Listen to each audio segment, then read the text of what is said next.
국민의힘 조수진 의원입니다. 본격적인 질의에 앞서서 몇 가지 좀 짧게 점검하겠습니다. 국방부 차관님. 의원님. 네. 국방부 장관의 폴란드 출장이 9월 2일까지네요. 네, 그렇습니다. 2박 4일입니다. 네. 그렇죠? 네. 그렇다면 9월 4일 날 국회 예결위에는 출석을 하겠군요. 예, 참석하실 예정입니다. 그러면은 이거는 도주란 단어 자체를 써서는 안 되죠. 저도 그렇죠? 그렇게 생각합니다. 네. 8월 31일에는 폴란드 국방장관과의 회담이 있고요. 또 9월 1일에는 바르샤바에서 한국 방산기업 등과의 간담회가 예정이 되어 있습니다. 만약에 오늘 국회 예결위 출석을 피하기 위해서 이런 출장을 급조했다면 이런 일정이 가능하겠습니까? 불가능합니다. 그래서 저는 이런 단어 하나라든지 의혹을 제기할 때는 사실관계가 반드시 뒷받침돼야 된다고 생각을 합니다. 동의하시죠? 예, 동의합니다. 네. 우리 수출 비중에서 방산 비중이 커지고 있습니다. 그 중에서도 K9 자주포를 비롯한 폴란드 수출 비중이 커지고 있다고 알고 있거든요. 예, 그렇습니다. 그 폴란드에 수출한 그 규모가 어느 정도 되는지 혹시 아십니까? 예, 뭐 저희가 1차 계약으로 해서 120억 불이 조금 넘습니다. 한 14조 규모고요.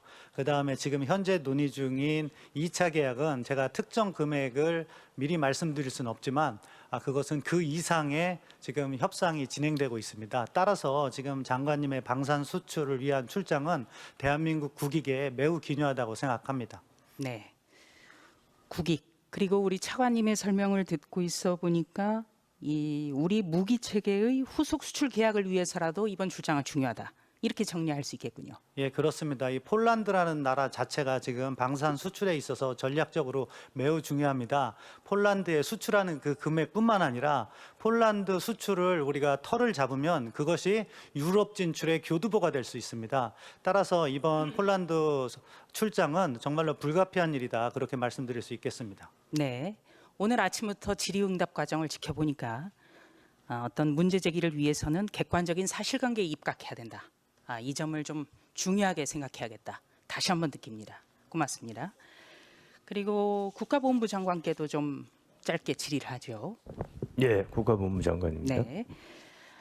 장관님, 예. 그 5.18 민주유공자 예우 및 단체 설립법 개정이 있었고요. 이게 2021년입니다. 그리고 5.18 민주화 운동과 관련해서는 부상자회, 유족회, 공로자회 등 3개 단체가 공법단체로 인정을 받았습니다. 알고 계시죠? 예. 네.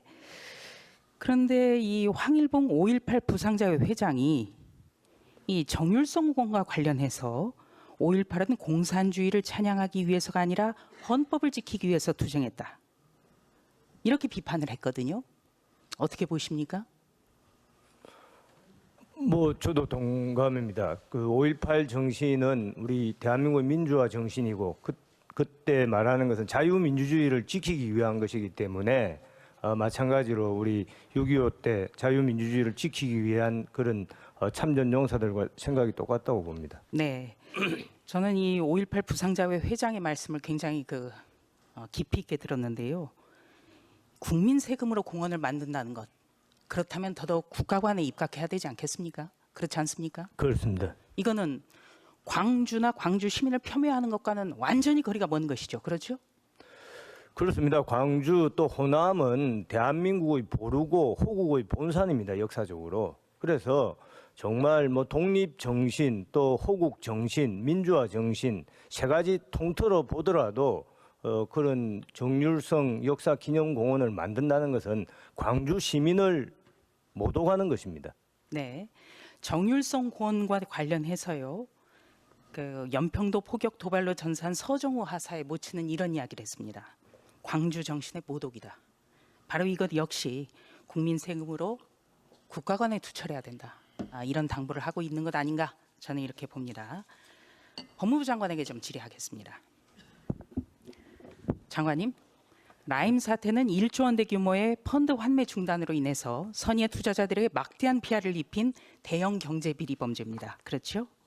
예, 그렇게 생각합니다. 네. 그런데 2020년 1월에 이런 일이 있었습니다. 추미애 법무부 장관이 돌연 서울 남부지검 증권법제 합수단을 폐지를 했죠. 그래서 이 희대의 사건이 수사가 흐지부지 됐습니다. 동의하십니까?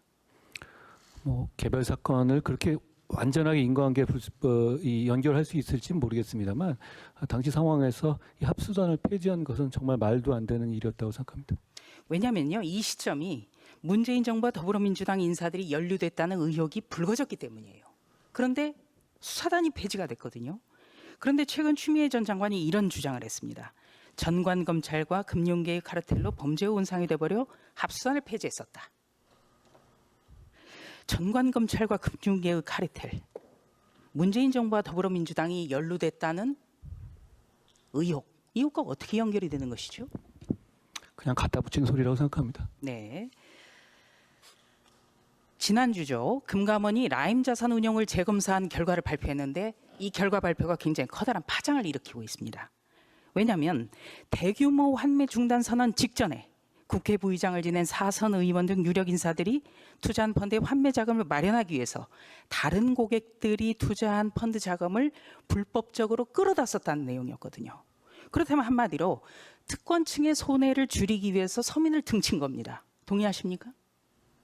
개별 사안에 대해서 말씀드릴 수는 없습니다만 이런 사안에서 대개 서민들이 피해를 보고 특권층이 피해를 덜 보게 되는 상황이 생기고 그 점이 이런 수사의 단죄의 핵심 포인트입니다. 예. 특정인이나 법인을 위해서 다른 펀드의 이익을 훼손한 운용사의 행위가 그 자체로 불법 소지가 있지는 않습니까? 불법입니다. 불법입니까? 그럼 이 부분에 대해서도 철저히 수사를 해야겠죠. 제가 불법이라고 말씀드린 건 일반적으로 그런 사안에서 그렇다는 것이고요. 누구나 동의할 얘기 같습니다. 개별 사안이니까 이거를 관계 당국이 철저하게 수사할 것이라고 생각합니다. 네. 피해자도 워낙 많고요. 그리고 피해 규모도 굉장히 큽니다. 그리고 지체된 정의는 정의가 아니죠. 그렇기 때문에 수사에 좀 더 속도를 내야 된다. 저는 그런 당부를 좀 드리고 싶습니다. 그리고 또 한 가지 옵티머스 사태도 좀 짚어보겠습니다. 핵심 키맨인 옵티머스 창업자가 이혁진 전 대표거든요. 그런데 국내 송환이 아직도 요원합니다. 변화가 있습니까? 저희가 새로 출범한 이후에 그 송환을 위해서 미국 측과 긴밀히 협의하고 있고 상당한 진전이 있다는 말씀드립니다. 진전이 있습니까? 저희가 계속 그 긴밀하게 협의하고 있다는 말씀을 드리겠습니다. 네. 이 사건이 굉장히 좀 엄중하게 보는 게요. 이혁진 씨가 출국 당시에 이미 성범죄 재판 피고인이었습니다. 그리고 출국 직전에는 소환 조사도 받았습니다. 그런데 출국 당시에는 어떻게 외국으로 나갔는지는 알려지지 않았는데 문재인 대통령 해외 순방지인 베트남 행사에 참석을 했거든요. 그래서 당시 언론 보도에서는 혹시 전용기를 타고 간 것 아니냐 이런 의혹까지 제기가 됐습니다. 그리고 또 한 가지는 지명수배를 당하고 있는 상황에서 버젓이 샌프란시스코 인근에서 김치 판매 사업을 하거든요. 이런 것 자체가 굉장히 법치를 농락하고 있다. 이렇게 비판받을 소지가 큽니다. 그런데 이 송환 절차에 관해서는 진행이 있는 것이죠? 꼭 이분만 가지고 말씀드릴 문제는 아닙니다만 범죄를 저지르고 해외로 도피한 사범의 송환을 추진하기 위해서 저희가 최선을 다하고 있다는 말씀을 드립니다. 네, 지켜보겠습니다.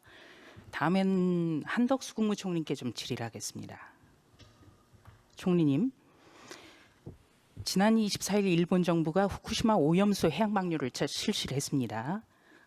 여기에 따라서 우리 정부도 부산, 울산 인근 남동해역 5개 지점에 대해서 자체 조사를 했습니다. 조사 결과는 어땠습니까? 그 관계는 여기에 지금 그 해수부 차관과 해수부 장관과 원안위 위원장이 나와 계시기 때문에 양해하신다면 네. 그분들로 하여금 답변드리도록 네. 하겠습니다. 우리 해수부 차관님이 설명해 주시겠습니까? 예, 불검출됐습니다. 방류 이후에 5개 정점의 검사 결과가 검출되지 않은 것으로 나왔습니다. 일본 정부와 도쿄 전력에서도 방류 다음 날 조사를 했죠. 그 조사는 어떻습니까? 예, 그 역시 한치 일본의 리터당 1,500베크랄로 오염수를 방류한다는 계획이고 이는 국제 세계 보건기구의 리터당 1만 베크럴 이하로 과학적으로 안전하다고 볼 수 있습니다. 이런 결과는 신뢰할 수 있습니까? 검사 결과에 대해서는 신뢰할 수 있다고 생각합니다. 네. 안전성에 문제가 없다라는 그런 국제기구의 발표도 있고 우리 정부가 발표를 하고 있음에도 불구하고 국민들이 불안해하는 것은 사실입니다. 왜냐하면 일단 방류를 했다는 것 자체에 대해서 찜찜해할 수 있고요. 두 번째는 거대 정당, 국회의 제일 정당이 각종 괴담과 선동을 지금 앞서가고 있기 때문에 그런다고 생각을 하거든요. 저는 정치가 국민을 불안하게 해서는 안 된다고 생각을 합니다. 그런데 오염수 방류는 이제 돌이킬 수 없는 게 현실인데요. 우리 수산업계가 이런 괴담과 선동으로 인해서 입고 있는 지금의 피해, 그리고 앞으로도 받을 피해에 대해서 실질적인 대책을 세워야 된다. 이렇게 생각합니다. 좀 소개해 주시겠습니까? 예, 먼저 오염수 방류와 수산업계 피해 단절을 위해서 각종 대책을 마련해서 시행하고 있다는 점을 말씀을 드리겠습니다. 첫 번째로 우리 해역과 우리 수산물의 안전성을 확보하는 길입니다. 이거는 유통정 방사능 검사라든지 출하정 방사능 검사를 통해서 수산물이 유통이나 그 국민에게 접근하기 전에 사전에 검사를 해서 유통시키고 있습니다. 그리고 200개 정점 원안위와 함께 200개 정점에 대해서 해수 방사능 검사를 실시하고 있고요. 특히 75개 정점에 대해서는 긴급하게 조사를 해서 긴급 조사, 그러니까 간편 조사법을 통해서 신속하게 그 오염 방사능 유출 여부에 검출 여부에 대해서 국민들에게 알려드리고 있습니다. 또 우리 어민들에게는 그 소비 활성화를 위해 가지고서 온누리 상품권 환급 행사라든지 또 제로페이를 통한 그 상품권 부분이라든지 이렇게 해서 우리 국민들이 안심하고 값싸게 안전한 우리 수산물을 드실 수 있도록 최선의 노력을 다하고 있습니다. 네, 우리 수산물의 안전과 소비 촉진을 위한 범정부 차원의 다각적인 노력을 계속해서 해주셔야 됩니다. 네, 알겠습니다. 안심하실 때까지 계속 해주셔야 됩니다. 예, 국민이 안심하고 드실 수 있을 때까지 최선을 다하겠습니다. 네, PPT 좀 준비해 주시겠습니까? 이동관 방송통신위원장에게 좀 질의하겠습니다. 위원장님, 네, 이동관. 오염수 방류는 제2의 태평양 전쟁이다. 이런 각종 괴담과 선동이 지금 기승을 부리고 있는데요. 무엇보다도 큰 문제는 공영방송이 가담했다는 의혹이에요. 저 혹시 기사 알고 계십니까? 예, 알고 있습니다. 네. MBC 뉴스데스크가 보도했던 내용인데요. 이 홍콩 어민과의 인터뷰를 담았는데 자막은 인터뷰 내용과는 달라요, 또. 그렇죠? 그렇습니다. 네. 자막에 임의적으로 일본 수산물이란 단어를 넣었어요. 이 위원장님 어떻게 보십니까? 올해 지적받았던 여러 가지 가짜 뉴스 가운데서 가장 최악의 가짜 뉴스 중에 하나라고 개인적으로도 생각하고 있습니다. 그러니까 우리 국민들의 어떤 불안감을 높이기 위해서 자막을 일부러 넣었다. 아주 극단적으로 표현하면 자막 공작 사건이에요. 그렇지 않습니까? 근데 공영방송에서 이런 일을 합니다. 저는 그렇기 때문에 그 말씀의 표현에는 동의하지 않지만 어쨌건 공영방송이라는 이름을 걸고 있는 건 사실입니다. 공영방송이라면 공영방송에 맞게끔 처신을 해야 되죠. 그렇기 때문에 공영방송의 정상화가 굉장히 중요하지 않겠습니까? 그렇습니다. 네. 다음 PPT 한번 보시겠습니까? 네, 이것은 목포의 MBC에서 보도를 한 신안군의 한 어민과의 인터뷰 내용입니다. 여기 보면은 내 자식들에겐 수산물 못 먹인다. 이렇게 발언을 했는데요. 이분이 알고 보니까 과거에 더불어민주당 공천을 받아서 지방선거에 출마했던 분입니다. 그렇다면 방송의 공정성 문제가 제기될 수밖에 없지 않겠습니까? 이런 경우는 가장 쉬운 경우가 역지사지하는 방식이라고 생각합니다. 그러니까 만약에 국민의힘을 지지하는 분이 거꾸로 나와서 어민이라는 입장에서 나는 전혀 문제가 없다고 생각한다. 후쿠시마 이 방류수가 얘기하면 그것이 정당성을 가질지 의문입니다. 보통 어민이라면 제 자식한테 못 먹이겠다 이런 얘기 안 하실 거거든요. 더군다나. 그래서 참 공영방송의 기능과 역할, 지금 현 주소가 상당히 심각하다. 그래서 방통위원장의 역할도 굉장히 막중하다라고 저는 봅니다. 아시겠습니까? 예, 열심히 하겠습니다. 네. 다음은 최재해 감사원장에게 좀 질의하겠습니다. 네. 원장님, 네. 잼버리와 관련해서 감사원이 유치, 준비, 운영 등 전 과정에 걸쳐서 지금 감사하겠다고 밝혔습니다. 현재 진행 중이지요? 네, 지금 자료 수집 중에 있습니다. 네. 이번에 많은 분들이 언론 보도 보면서 좀 충격을 받은 게요. 이미 매립된 땅이 있었음에도 불구하고 나무 그늘도 없고 배수가 안 되는 부지, 그러니까 부적합한 곳을 양용지로 골랐다는 점이에요. 그리고 또 폭염 등 예상되는 기상 상황에서 대비책이 전혀 없었다. 이런 점도 숱하게 지적이 돼 있었습니다. 이 의문은 굉장히 많이 드는데요. 감사원 감사가 진행되는 만큼 그 결과를 잘 지켜봐야겠다. 그렇게 봅니다. 전방위적으로 지금 잘 하고 계시죠? 네, 지금 위원님께서 말씀하시는 부분 또 그 외에 언론에서 제기한 문제들을 전부 종합적으로 다 검토할 계획으로 있습니다. 네. 감사 진행 중인데 몇 가지만 좀 질의를 하겠습니다. 잼버리 총 예산은 1,171억이었습니다. 그 중에서 전라북도의 잼버리 예산이 265억이었어요. 그런데 도무지 이해가 되지 않는 것은 이 전라북도가 직접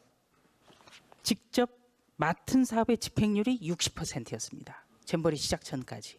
그러니까 가장 중요한 주차장 문제라든지 배수 펌프 문제라든지 이런 게 행사 시작 전까지도 안 된 겁니다.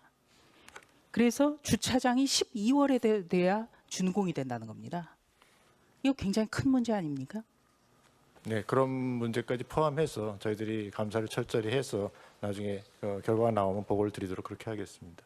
그리고 또 해당 예산의 절반 정도가 국비가 투입이 됐다는데 맞습니까? 뭐 사실상 하여간 그 부분까지 다 포함을 하고 있습니다, 저희들이. 예. 그렇다면은 국비를 지원받아서 사업을 진행을 했는데 정작 사업은 끝났어요. 그렇다면은 예산이 남은 경우에는 어떻게 해야 됩니까? 남았으면 반납을 해야 되겠죠. 반납해야 됩니까? 예, 예. 그러니까 국고 보조 사업은 집행 잔액을 국고에 반환하는 것, 이것이 원칙이란 말씀이죠. 네. 네. 잼버리와 같은 국제 행사와 관계 없는 곳에 국민의 세금이 쓰였다면 이것은 반드시 바로잡아야 되는 것이죠. 왜냐하면 우리나라는 앞으로도 국제 행사를 많이 치러야 되지 않습니까? 그렇죠? 네, 그래서 그런 부분 한번 면밀히 잘 살펴보겠습니다. 그런 점에서 지금 감사가 전방위적으로 지금 되고 있는 것이죠. 네. 다시는 이런 일이 없어야 되기 때문에. 네, 그렇습니다. 국격과 관련이 있기 때문에. 그렇죠? 네, 그렇습니다. 네. 그리고 또 이런 부분에 대해서도 전라북도나 전라북도 도민에 대한 비난 홀대와는 아무런 관련이 없죠. 그렇죠? 네, 그거하고는 전혀 상관없습니다. 혹여라도 여기와 관련을 시키려고 노력한다면 그것은 안 되겠죠. 네, 그 지금 관련된 기관 여가부나 뭐 잼버리 조직위원이나 또 뭐 새만금 개발청이나 농어촌 사이가 관련되는 기관들은 저희들이 전북도를 포함했어요. 전부 저희들이 감사를 할 계획으로 있습니다. 네. 예산이 투명하게 쓰이지 않은 것, 그리고 또 행사 직전까지도 집행해야 될 부분이 집행되지 않은 것, 그리고 반드시 필요한 시설들이 갖춰지지 않은 것, 이거는 향후에 우리가 국제대회를 유치하는 문제, 이것과도 관련이 있고 우리나라의 국격과 밀접한 관련이 있기 때문에 복귀할 필요가 있습니다. 다시는 같은 실수를 해서는 안 되거든요. 그렇기 때문에 이런 문제가 전북이나 전북 도민에 대한 비난 홀대와 연결돼서는 결코 안 된다. 그런 시도를 용납해서는 안 된다는 말씀도 당부를 드립니다. 네, 아까 아시겠습니까? 총리님께서도 말씀하셨지만, 그러니까 저희들도 이 잼버리 관련해서는 굉장히 저희도 엄중하게 보고 있고요. 예산 집행이 왜 제대로 안 쓰여지고 이렇게 파행을 이루게 됐는지 한번 면밀하게 따져볼 생각입니다. 네. 그리고 또 잼버리 논란 가운데서도 가장 국민적인 공분을 샀던 부분이요. 잼버리를 빙자한, 그러니까 잼버리를 명분으로 한 공무원들의 해외 출장이었습니다. 그런데 이 실태를 보면요. 99건 중에 와인 시음, 크루즈 투어, 손흥민 선수 경기 직관 이런 것들이 들어가 있거든요. 이런 것과 잼버리와는 어떻게 연결이 됩니까? 지금 그 부분도 저희들이 중점으로 하나로 삼아서 지금 뭐 자료 수집 중에 있습니다. 그러니까 공무원의 불필요한 외유성 출장 의혹과 관련해서도 면밀하게 보고 있다. 이런 네, 말씀이시죠? 하여간 관련되는 사항은 전부 다 저희들이 철저히 조사할 계획으로 있습니다. 네. 이 외유성 출장 문제가 잼버리 관련 공무원 문제만은 아닙니다. 그 정율성 역사공원 논란과 관련해서 정율성 관련 해외 출장을 광주를 비롯한 전남 지역 지자체가 무려 53번을 다녀왔어요. 알고 계십니까? 안 그래도 그 부분은 언론에서 좀 나온 것 같았어요. 저희들도 한번 모니터링을 해볼 생각으로 있습니다. 네. 예, 그 예산 집행 관련된 부분은 저희들이 좀 모니터링을 했어요. 필요하다면 감사를 하도록 그렇게 하겠습니다. 네, 조수진은 수고했습니다.